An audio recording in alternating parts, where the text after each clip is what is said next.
Good morning, friends. I'm Miss Kate here at the Gale Library in Newton, and today we are going to talk about the Tooth Fairy. So we have some fun books, a poem, and a song all about the Tooth Fairy. And I'm sure a lot of you maybe haven't lost a tooth yet, and that's okay. This will let you know what might happen when you do.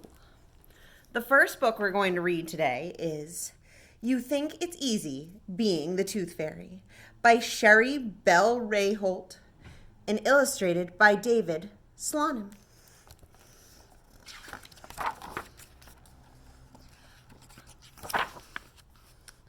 You think it's easy being the Tooth Fairy? Well, it's not. It takes skill. It takes daring. Thank goodness I'm here to do the job.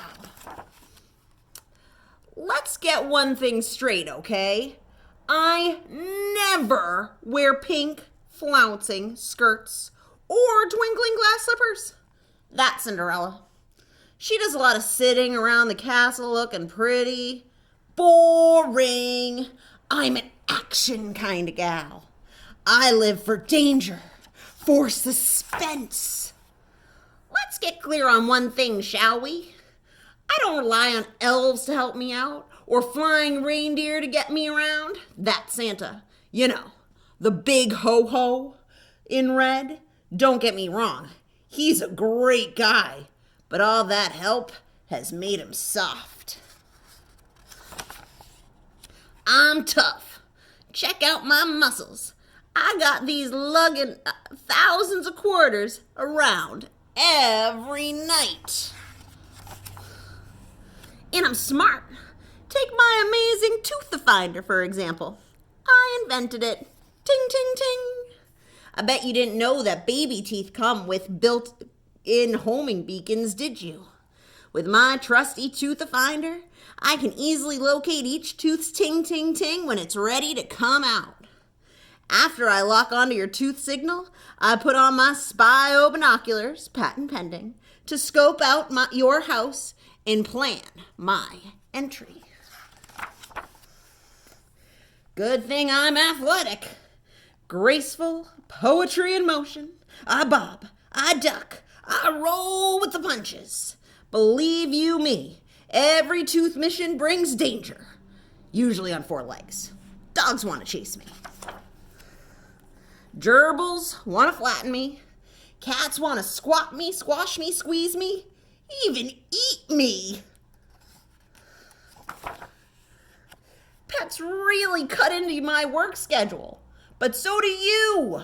Sorry, kiddos, but I've got too many teeth on my schedule to play games with you, so I really need you to follow the rules. Placement of teeth. Do not clutch tooth in sweaty pond. Hide tooth in pajama pocket. Wrap tooth in snotty tissue or smelly sock. Do clean all blood and spit off tooth. Place tooth carefully beneath lower right hand corner pillow. Sleep soundly. Lie still. Make like a toothbrush. Wonderful! This tooth was right where it should have been. And look how clean it is. Emily gets an A+. And I get another great photo for my scrapbook. Ting, ting, ting. Eureka! My tooth finder's going crazy. 7-year-old boy in Honolulu, Hawaii. 7-year-old quintuplets in San Antonio, Texas. 6-year-old girl in Juneau, Alaska. Wow, this is gonna be a long night. Whew. All done for tonight. Time for some shut-eye. But never fear, my dears. I'll be ready to fly the second my tooth finder starts ting-ting-tinging again. I've got my ears peeled for your pearly whites. And so that brings me to my first craft of the day. Today, we have these cute little tooth bags that you can make.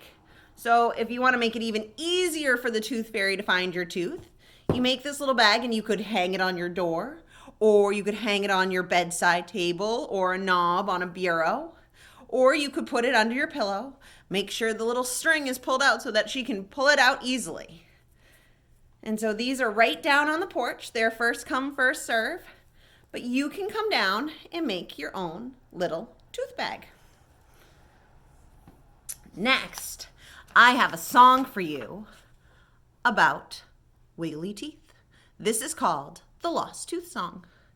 Back and forth and in and out, my tooth moved all about. Wiggly wobbly, hey, my tooth fell out. Which is really what kind of happens. All of a sudden, one day you might bite into something, like an apple or a carrot, and you'll feel one of your teeth, usually it starts with your bottom teeth, move just a little. And sometimes you hear it and it's kind of a weird sound, but it's okay because you have baby teeth that are supposed to fall out to let your big teeth, your adult teeth, grow in. So, the next story I have for you is by Robert Munch, and this is called Andrew's Loose Tooth. Now, this boy has a loose tooth that doesn't seem to really want to come out, and we're going to see how he gets it out.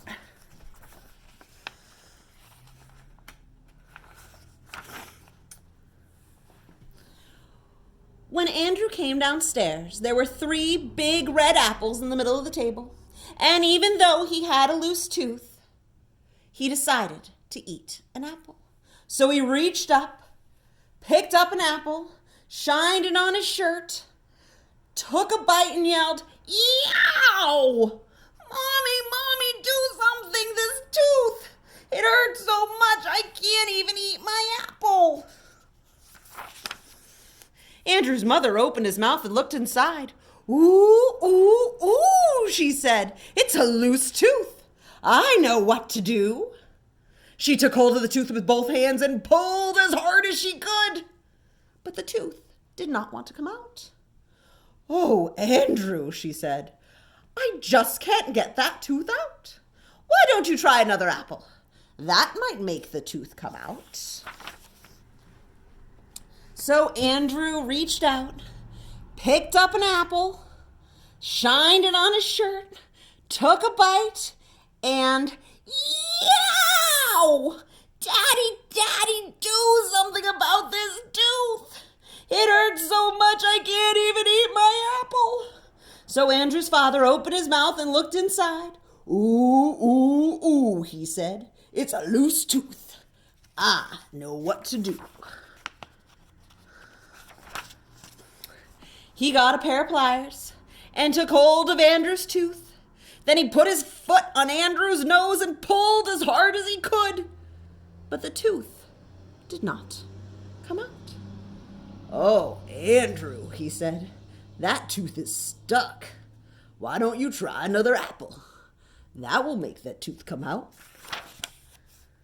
So Andrew reached out and picked up an apple, shined it on his shirt, took a bite and yelled, "Yow! Mommy, Daddy, do something about this tooth. It hurts so much I can't even eat my apple." So they called the dentist. The dentist came in a shiny black car. He opened up Andrew's mouth, looked inside, and said, Ooh, it's a loose tooth. I know what to do." He got a big, long rope and tied one end to Andrew's tooth. And Andrew said, Andrew said, "I know what you're going to do.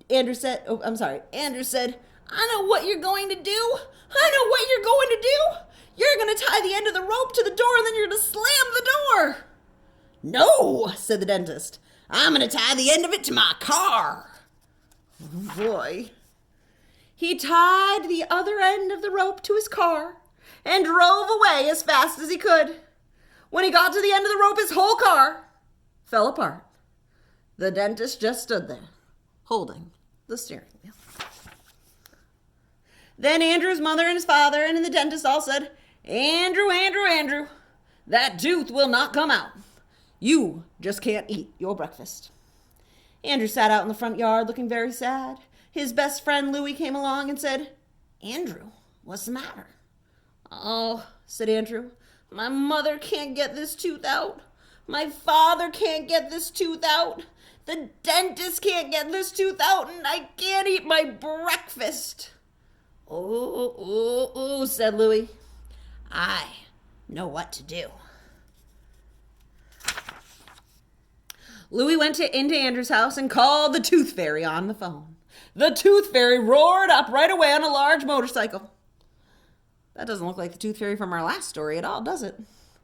Andrew looked at the Tooth Fairy and said, if you think you're going to use that motorcycle to pull my tooth out, you are nuts.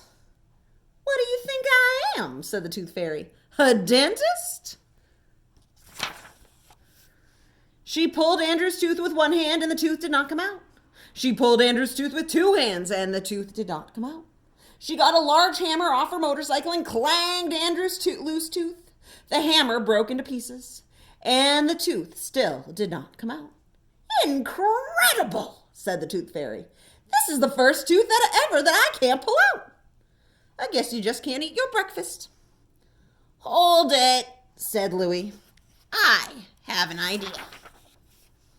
Louis went into Andrew's house and got a pepper shaker. Then he pushed back Andrew's head and sprinkled pepper up Andrew's nose, and Andrew went, achoo!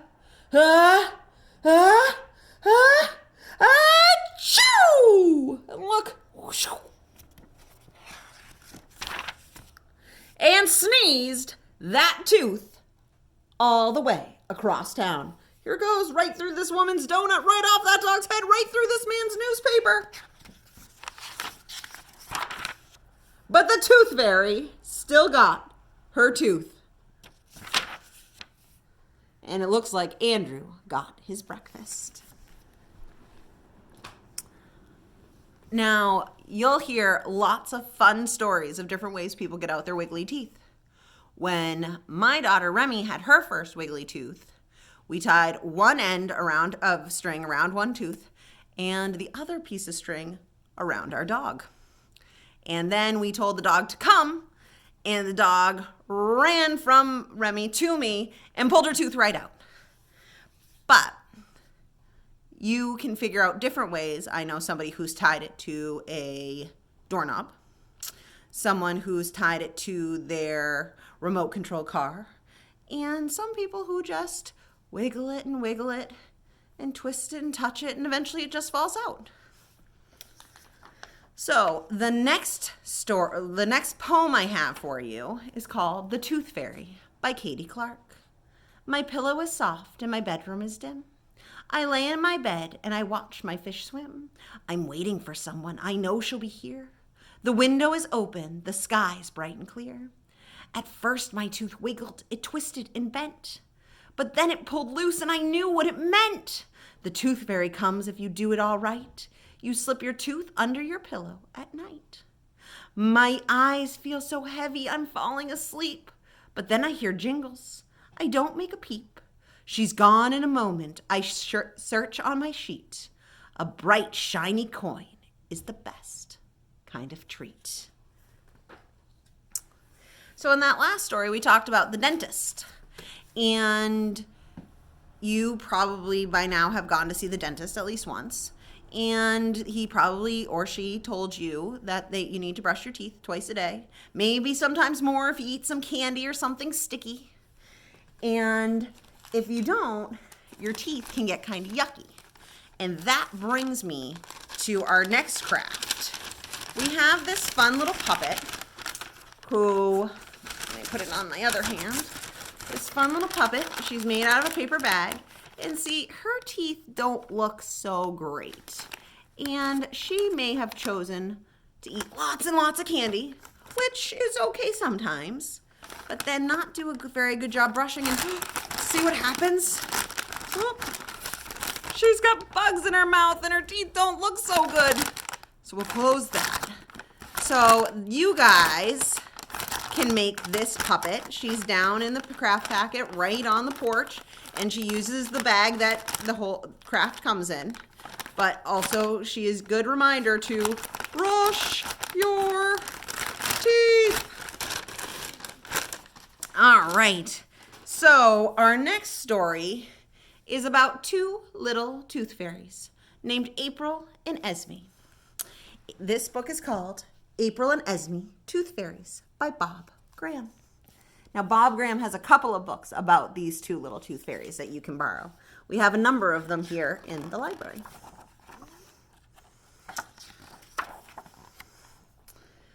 April Underhill opened the door. A draft slipped through behind her and Esme, making the teeth hanging from the rafters chatter and chime. John Underhill started to speak. April. Don't say anything, Daddy, April said. We're collecting a boy's tooth tonight, and I have to write this down. Daniel Dangerfield, 3 Cornflower Terrace, Parkville, milk, tooth, front, dog, no cat, tonight. Tonight? April, you're only 7, said her dad. And 3/4, April added. I promised. I'm going to, said Esme. You and Esme? A tooth in Parkville? Said her mom, Faye. Darlings, you're far too young. You went by yourself. You went by yourself when you were 6, Mommy, said Esme. She balanced a bubble on the end of her finger till it popped. Same age as me, and April's even older. Well, that was long ago, said Mom, before the highway came. Foxes still chased hares on the hill, and things were different back then.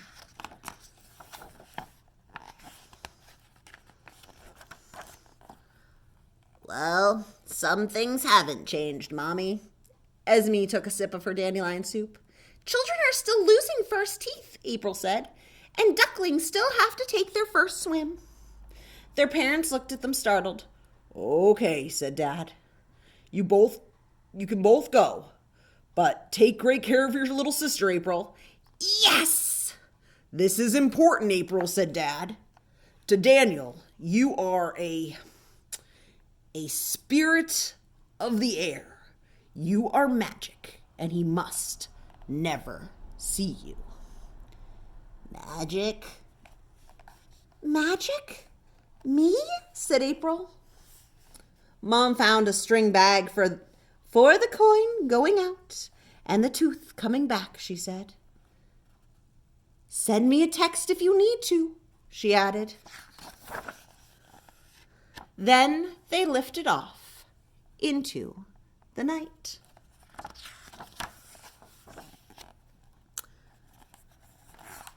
The wind took them and shook them, pushed them and pulled them.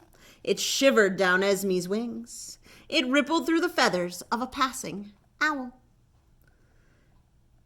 There's Cornflower Terrace, shouted April. They dropped through the dark.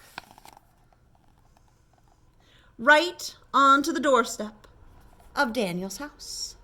They peered underneath. April swallowed. Hold my wings, Esme.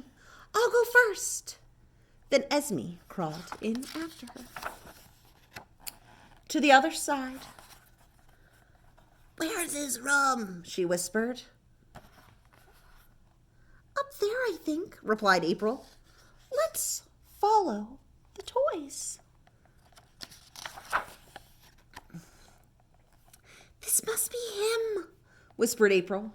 She pulled a note from her pocket. We're at 3 Cornflower Terrace. There's a dog, but no cat. And there's the tooth, cried Esme, shivering with excitement. You see it? He left it right in a cup at his bedside table. But, oh dear, he's put it in water, said April. She made a decision. I can swim. I'll get it. She squeezed her eyes shut and in a cloud of bubbles went for the bottom. I've got it, Esme, I've got it.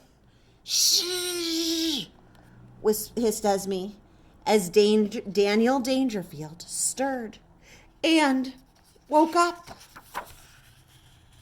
April flew and Esme followed. Together they pulled Daniel's eyes shut like blinds over a window. For a long time, they didn't take a breath. "He's asleep again," whispered April. "But he saw us," Esme whispered back. "I'll text Mommy," said April. They got a text. It says, "Whisper in his ear, Mommy." "Whisper what?" Esme asked as they read her reply. "What Daddy told us, that we're spirits." "You do it, April," said Esme. "Me? I'm soaked." But she leaned into the dark and whispered, "We're spirits of the air, Daniel. You dreamed us. You did not see us." "Goodbye, Daniel Dangerfield." They picked up the tooth and flew down the hall. "April, wait," called Esme. "It's the sweetest sight. I think it's the grandma." April waited waist deep in Grandma's hair. Grandma's hair then kissed her on the nose. "We did it, Grandma. Our very first tooth," she whispered.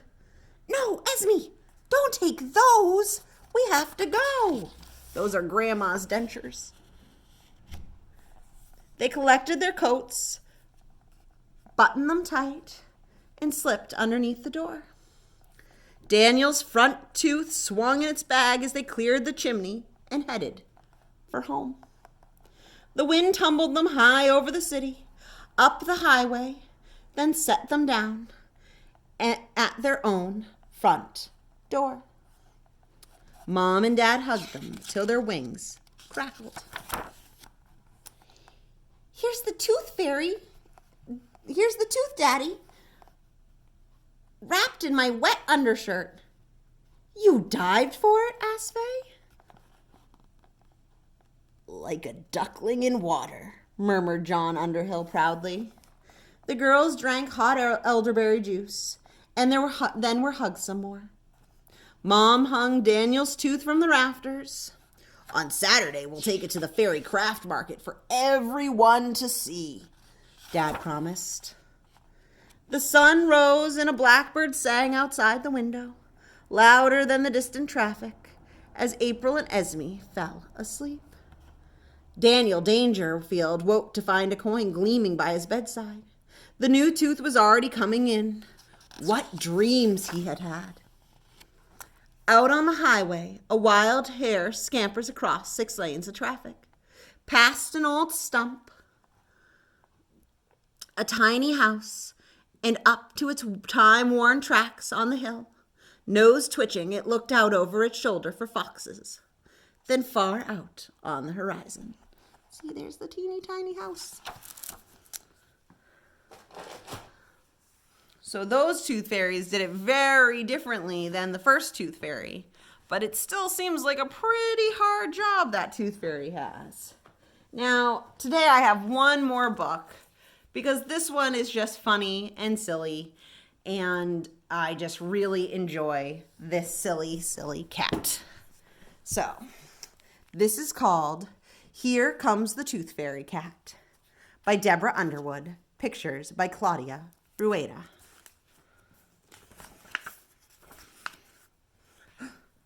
Cat lost his tooth. He puts it under his pillow. And in the morning, he has a coin. But that cat doesn't look so happy about it. "Cat! You lost a tooth. Did the tooth fairy come?" "She left you a coin? What's the matter?"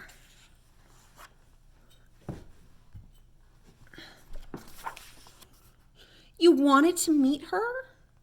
Aw, Cat, I understand. Too bad she only comes when you've lost a tooth, huh?"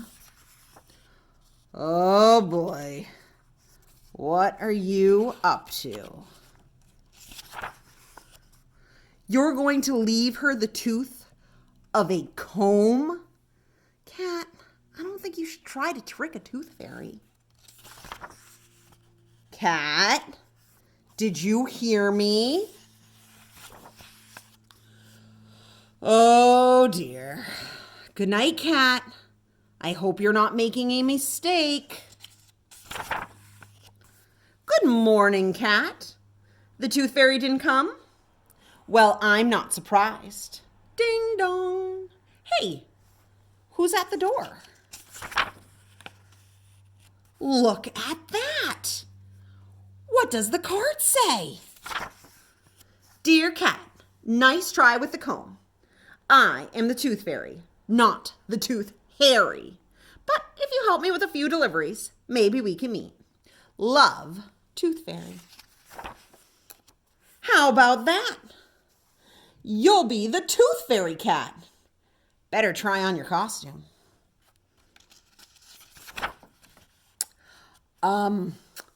Wow. Hey, what's that note? P.S. You'll have some help. Huh. I wonder what that means. Oh, my. Hello, Mouse. Did you try to trick the Tooth Fairy too? Oh, looks like you tried to pull the same trick. Looks like you two have a lot in common.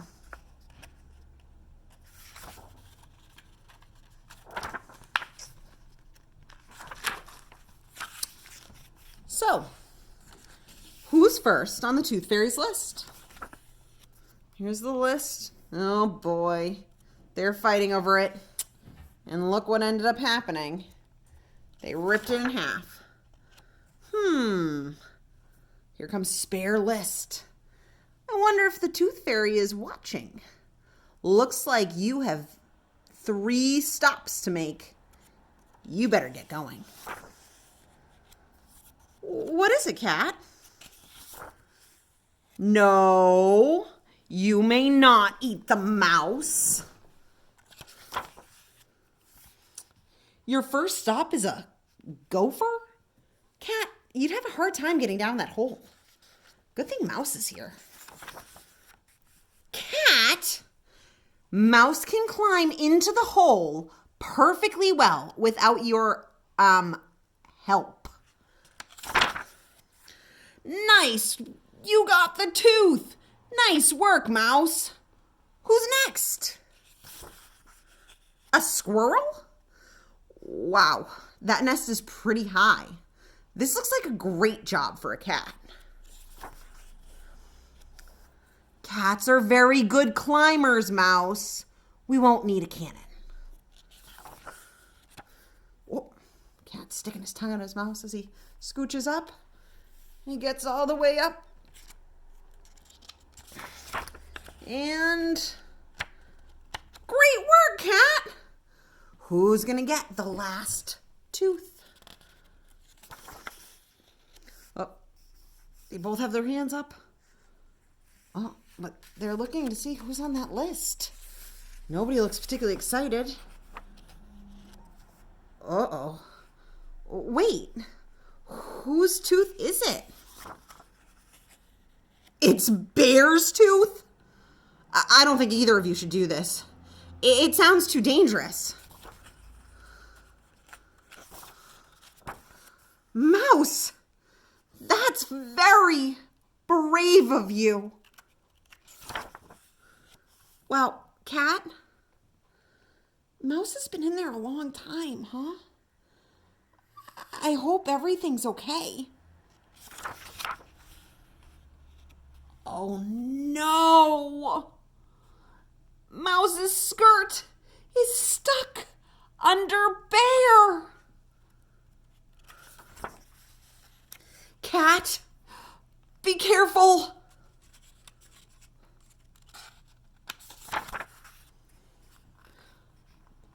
Tickle, tickle, tickle. Will he open his mouth? Oh, Bear yawned big. Mouse got his skirt out. Hooray! Oh, sorry. I mean, hooray! Tickling the bear was a brilliant idea, Cat. Great work, you two. Now I guess it's time to pack up your Tooth Fairy costumes. Mouse, Aren't you going to take off your costume? Poof!